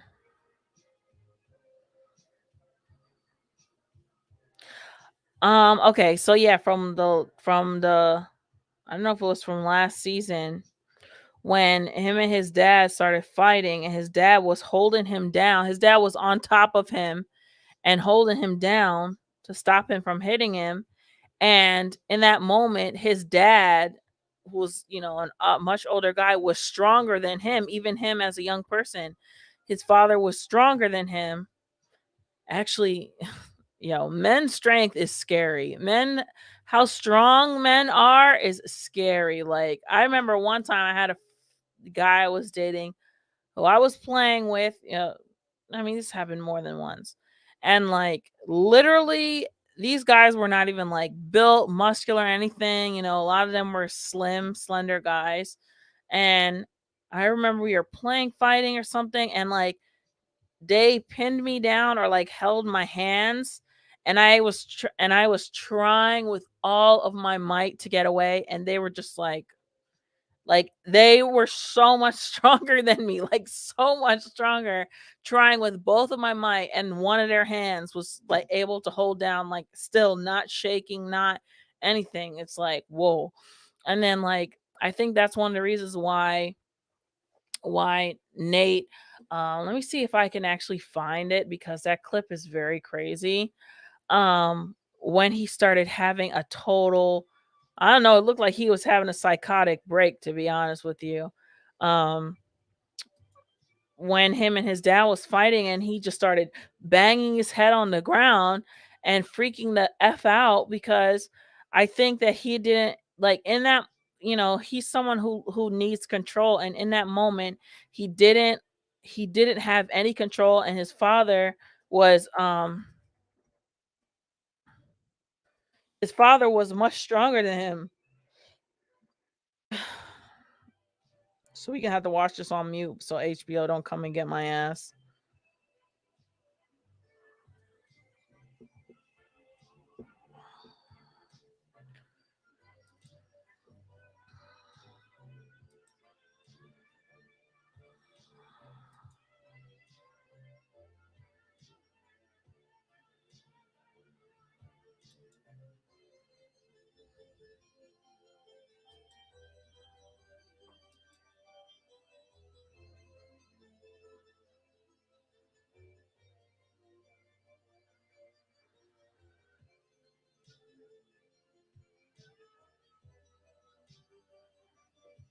So yeah, this is from the season finale, season 1.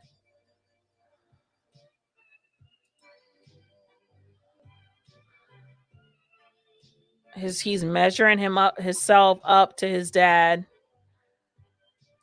Let me tell you, hmm, maybe I shouldn't say that. No, I'm not gonna say it. There's something I want to say, but I ain't gonna say it.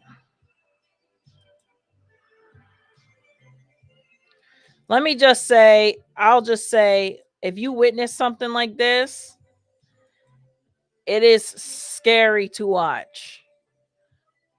Witnessing, and I wonder if this is a point that comes between, well, probably not in that more healthier relationships, but if there comes a time when son and father face off of who is the most strong now, who is the man now, who's in charge, kind of like lions, like, you know how the male lion, like, he'll keep his sons around. He'll keep his sons around in the pride to help protect the other females, but only he is allowed to sleep with the lionesses. But then eventually the sons challenge the Mufasa. Eventually the son challenges Mufasa, and it's a fight to see who's in charge now. and like sometimes Mufasa will still win because the young buck is not ready yet, and sometimes the young ones will win, and then the father, he's casted, I think he's casted out of the pride, like he's not able to stay with the pride. But I wonder if there comes a time between some father and son relationships where they face off against each other, and it's like, who is in charge now? And I think that's what Nate is doing. Like, and Nate's a little bit taller than his dad, and he goes up to him and he's facing him. And it's interesting, like I said, he's naked, he's mostly, unclothed too. Like, it's just like, this is me, this is who I am. Like, like I don't really care. It's a lot of depth behind the show. Let me tell you, like nothing in the show is done on accident. Even this angle of us looking into the doorway, the director really, really, he said that he wanted the show, the second season at least, to feel like more like a memory. And that's why there was a lot of flashes. That's why there were a lot of vignettes. That's why there were a lot of things coming in jumbled in pieces. Because if you think about it, like you think back to high school, right? A lot of it was like, you think about it in flashes, like this happened and that happened. And yeah, I remember when that they slept with that person and that blew everything up. And I remember that play that we were in. It's just like he just nailed it, man. He just freaking nailed it. So let me keep my mouth shut. Let's watch this.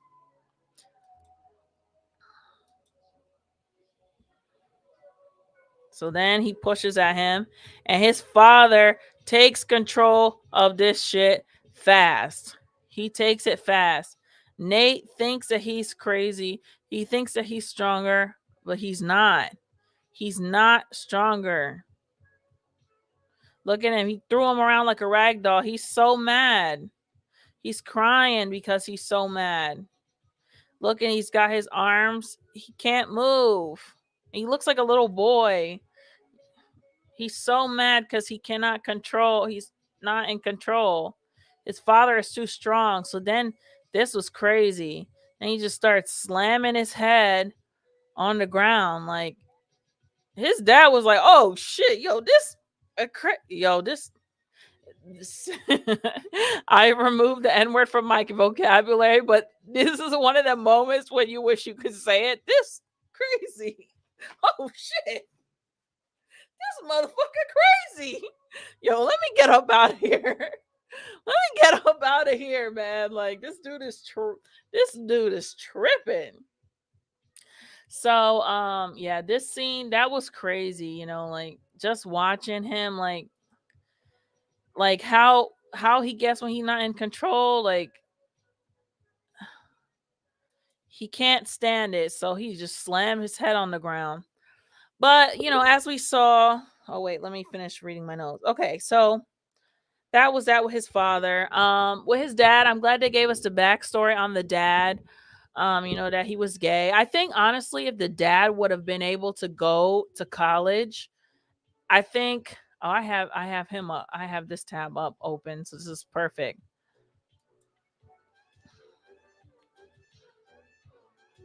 Yeah, I think if the dad was able to, this man, he is so fine too. Like I'm sorry, I couldn't help that. I was like, damn, like, whoo, no, the boy and his daddy fine. They both fine. But yeah, he is mm, mm, so fine. Anyway, so I do think that if the dad, I think that if the dad had stayed, I think that if he had stayed, I'm sorry. I think that if his girlfriend did not get pregnant with Nate's brother, that I think when he would have went off to college, he probably just would have moved away and just been gay. Like I feel like he would have been able to live that the life that he wanted to. Like he started to come into himself. He started to realize he was gay. I think that his father also knew he was gay, because remember when he came in the room when he was with the other boy and he was like, he was just giving him a dirty ass look, like just disgusted. And then when he announced that he had a girlfriend, dad was like, okay, cool. All right. I was starting to think you might be gay for a second, but I'm glad you're not. And so it doesn't give any excuse to what he's doing or anything like that. It doesn't excuse his behavior. It doesn't excuse his abuse. I mean, it does seem like the mother was aware that he was sleeping with men, but it just, I don't know. Like I hate to say it, but I did feel bad for him. Like I felt bad for the like how it ended.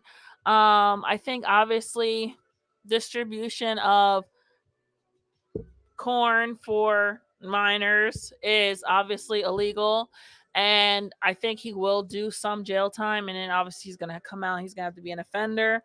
But his dad like owns half. Well, actually, I don't know. He might get off with a slap on the wrist. Now I think about it, because doesn't his dad own half the town? His dad owns a big construction company or whatever. So, ooh, I'm gonna have to get out of this chair soon, y'all. I actually didn't expect to be doing this review this long, but yeah, we're gonna end it after Euphoria. I'm not gonna get into the other stuff, but yeah. So I think that his dad is gonna end up with a slap on the wrist probably. He's gonna have some good attorneys. Nate said that he wanted revenge, and he got revenge. I'm so tick and tired of him carrying that pistol around though, because I mean that revolver around, because I'm like, he gonna use it eventually. He's going to use it. I think by the end of the show he might die. Honestly, Nate, I think he might get himself in over his head, or I don't know, he might even off his own self. Like, I don't know, but I don't think he's gonna make it.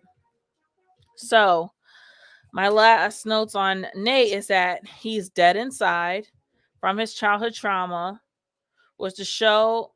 Oh, wait, no, we already discussed that. Nate's discovery of his father's corn collection scarred him, which led to a very, I don't know, whatever. Oh, yes. So, okay, I guess that's it. That is all my notes. So, anyway, where do I see Nate for season 3? I don't see his ass changing. I think he's going to be himself. I think that he's probably turned off on both MADDIE and Cassie, and he don't want to be involved in their drama anymore. I wonder if he would run away. I wonder if he, I feel like he could definitely use an uprooting and going to another town and being another person, taking on another identity. I think that would be good for him. I feel like we're gonna still see his crazy ass at some point this next season. But like I said, maybe he'll get involved with Jules. I really hope Jules and Rue don't get back together. Like, I just really hope that doesn't happen. So I guess I want to wrap it up with like some of my favorite moments of the series. Um, Let me see.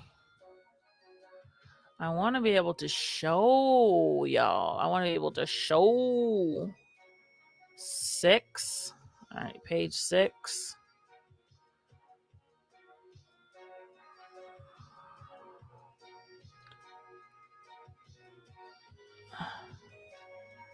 The beginning of this. So, oh yeah, and it was also never resolved about that woman, that Rue owes what, 10K with? 10K to for the drugs or whatever, like, like what's going on there? Is this the right episode? Whatever, we can just look at this, I guess. So yeah, I also want to say one of my favorite scenes in one of my favorite scenes, maybe I can show it. If we keep it on mute, don't tell YouTube, okay? This to me was probably one of the craziest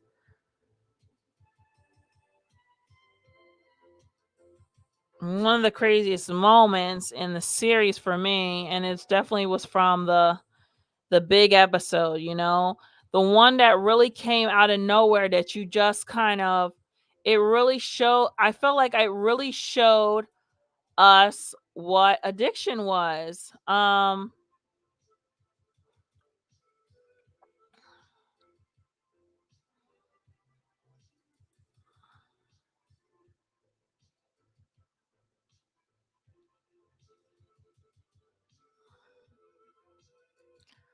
Let's see. All right, so yeah,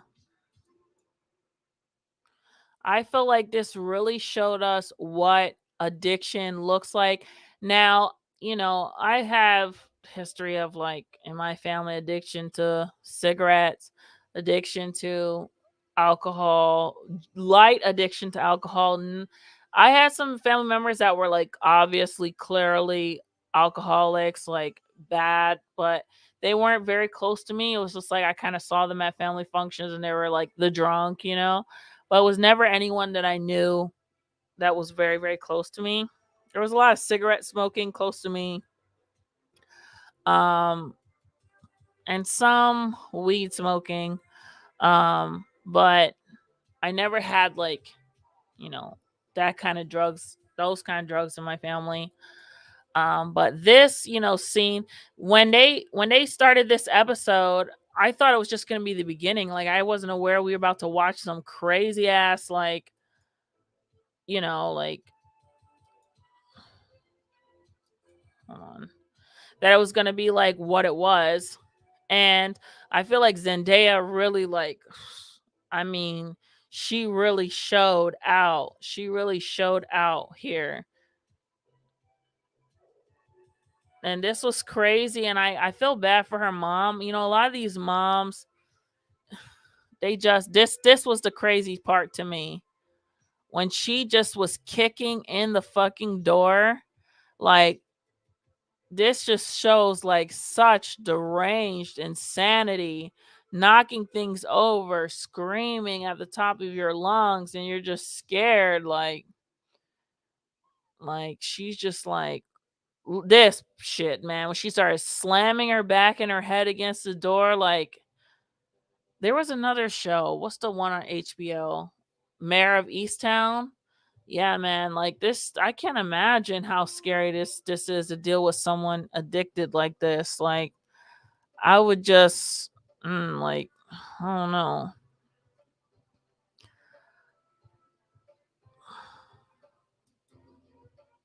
I don't know if anybody's had any experience with this. If anyone wants to call in and talk about this, but, like, yeah, I never seen it like that before. But her mom, like, I mean, I guess she's doing the best she can. Like, she can't, if she puts her out, she knows she's gonna die. But I did really appreciate the fact that she said, I'm giving up. She kind of told her daughter, she's like, listen, I'm giving up on you. I'm not gonna lose two daughters, you know. And the fact that Rude thinks that she's the messed up one and that, I guess, is not affecting her sister, or it's not gonna affect her sister, is just, like, insane. And yeah.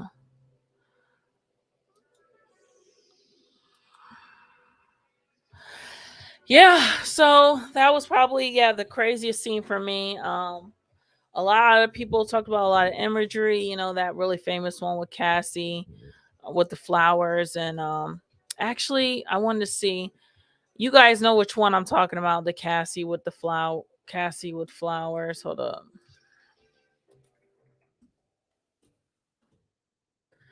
Um but it's like they repeat motifs in the show. Oh wait, they showed, oh, this is crazy. They already got up the stills from, I think, the most recent. Oh wait, not quite. I mean, it did just come out yesterday. But they had the sister. The sister was in front of the flowers at one point.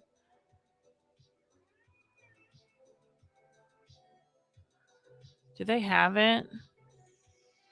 But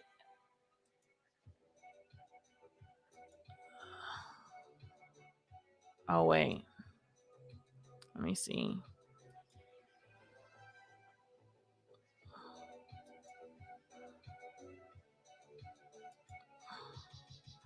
Oh yeah, this is the imagery.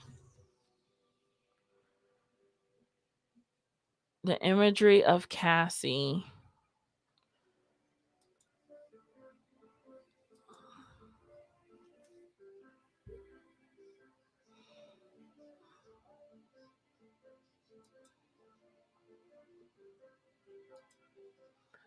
Oh god, you guys, I really paid, Comcast for the fastest internet, and it's really not giving. Like, it's really not giving.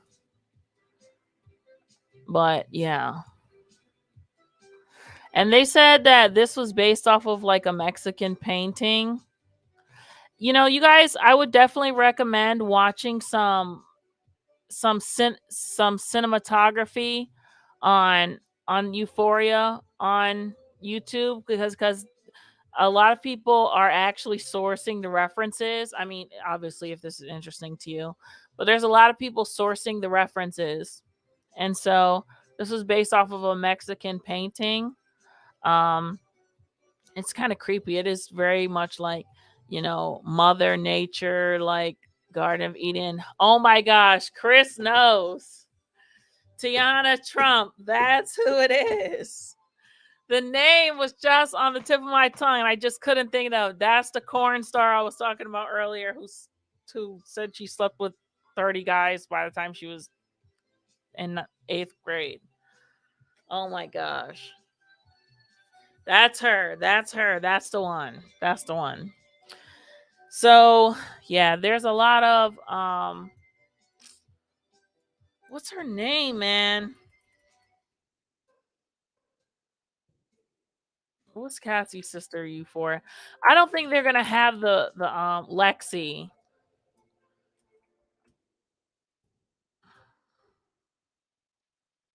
I don't think they're gonna already have it. I mean, it just came out yesterday. But there was an image on the most recent episode.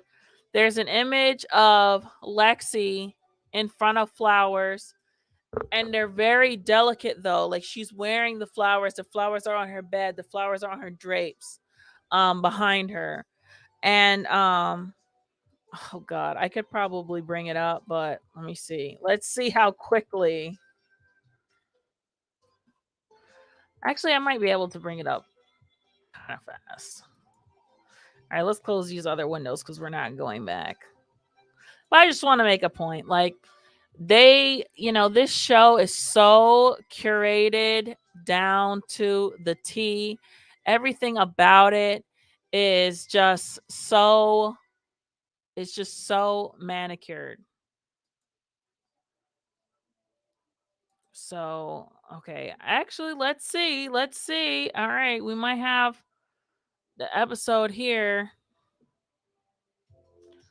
Let's see. I don't know. Maybe I might wear this tier out as a celebration of maybe when I go to the skating rink next time I should wear this. Maybe you think the teenagers will know that I'm homaging the show for their life. Hold up.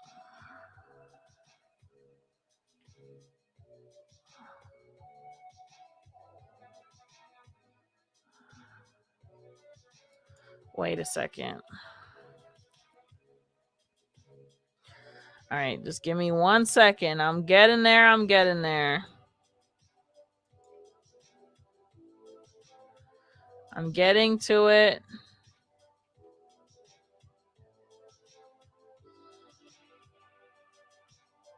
Okay, here it is. I found it. Not too bad. I probably should have just had.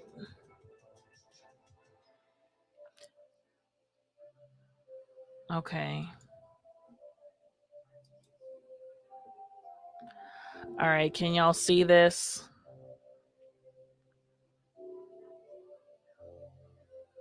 It said, oh wait. Let me make it bigger. Okay, so this is the Cassie. This is the Cassie. This is Cassie surrounded by the flowers, right?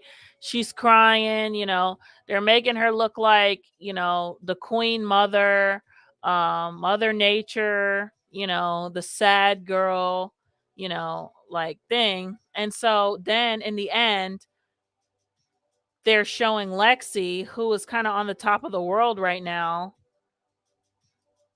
showing her on top of the world, and she's surrounded by flowers but in a different way. Like, look at her nightgown, her drapes, the pictures on her wall. It's like she's in a different kind of way.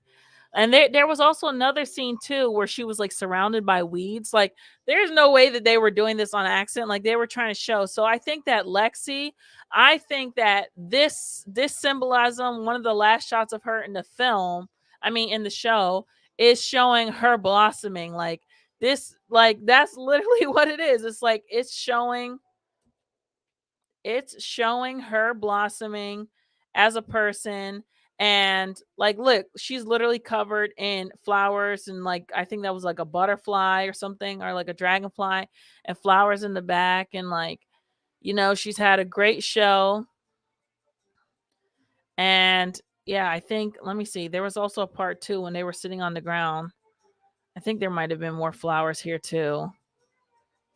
But the color, I love the color. You know, I'm definitely like a not so much film person. I'm very much digital. Sometimes I think film is so pretentious, but I feel like it was good. I think it was used really well here. Like I said, the cinematography of the show is amazing. It's a lot to learn. There's a lot of behind the scenes footage and stuff online where you can see how they made certain shots come to life. And it really made me feel like I definitely got to get on my cinematography game and like really learning light and stuff like that. And I want to have, I don't know, I have to create this opportunity for myself to really experiment with this. I mean, look at this couch, even. This couch is covered in flowers too, isn't it? Like, what is her vest? Are they on her vest too? But anyway, you guys get the point. Lexi is blooming, and you know. So where do we see Lexi? Like I said, I feel like Lexi next season is going to be a role reversal. Cassie was the queen, and now she's fallen from grace. And Lexi, she's going to be popular because her play and all this stuff. I think it's going to be definitely a role reversal for season 3. I don't know when they're going to start season 3. Maybe we can check real quick. When will season 3 of Euphoria start? Okay, so when will season 3 air? There isn't a confirmed date for Euphoria to return to our screens just yet, but it's estimated to either late 2023 or early 2024. So I mean, I guess that's what, like a year from now, so that makes sense. So wait, we're in the damn, they didn't say late 2022 or early 2023. They said late 2023, early 2024. I don't like that. I don't like that. I don't like when they take 2 years. Come on now. Well, whatever. Anyway, y'all, I hope y'all enjoyed my Euphoria analysis. I thought I was going to have more time to talk about other stuff. We're going to have to save Married at First Sight and 90 Day Fiance for Wednesday night's show. I can't believe I talked about the show for 2 hours, but y'all know I love to break down a show, characters, and all that stuff. I'm about to start watching Breaking Bad. I haven't seen. I know everybody's obsessed with that show, but it's definitely on my list, and I'm going to check it out and break that down. Like I said, Married at First Sight. Woo child, woo chile. The amount of mess and craziness going on that show, let me tell you. All right. 90 Day Fiance 2. Oh my gosh. Trash and mess. But anyway, guys, thank you so much for watching this video. Yo, please hit that like button. Hold your girl down. Like, literally, I don't ask y'all for nothing. I'll ask y'all for nothing, yo. I'll ask y'all to give me a glass of water, yo. Just hit the like button. It's free, and it helps me so much. Also, if you want to refresh and leave a comment on the actual video, that really helps too. And yeah, I think we're good. I know y'all like my tears. I thought it was cute. I'm aware it when I go roller skating next time. You think, let's see if any of the kiddos recognize where it's from. They're gonna be like, what's wrong with that bitch? You got something on your face. Like, anyway, all right, guys, peace out.